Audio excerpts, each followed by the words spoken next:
মা খাদিজাতুল কুবরাকে কবরে রাখার পরে নবীজি কবর পারে বসে আছেন, মাটি চাপা দেওয়া হয়েছে, নবী বসে আছেন। সাহাবায়ে কেরাম বলে, ইয়া রাসূলুল্লাহ, অনেকক্ষণ হয়েছে, এবার আসেন ঘরে।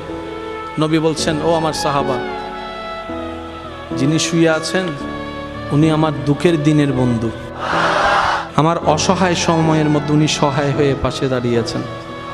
সবাই যখন আমার উপর আঘাত করছে, এই আঘাতের রক্তটা উনি মুছিয়ে দিয়েছেন, উনি আমার জন্য একটা শক্তি হয়ে দাঁড়িয়েছেন। আমার খাদিজা, আমার স্ত্রী, তোমাদের উম্মাহাতুল মুমিনিন। ইয়া রাসূলুল্লাহ, একটু ঘরে আসেন। নবী বললেন, একটু পরেই ওনার কবরে ফেরেশতা আসবে প্রশ্ন করার জন্য। আমি নবী বসে আছি, আমার খাদিজার প্রশ্নের উত্তর আল্লাহর হুকুমে খাদিজার পক্ষ হয়ে আমি নবী উত্তর দেওয়ার জন্য।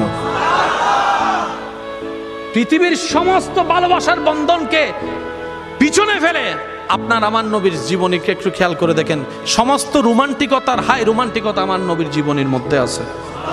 আমরা নিতেও জানি নাই, পালনও করতে জানি নাই। আল্লাহ পাক আমাদের সবাইকে ইসলাম মেনে চলার তৌফিক দান করুক।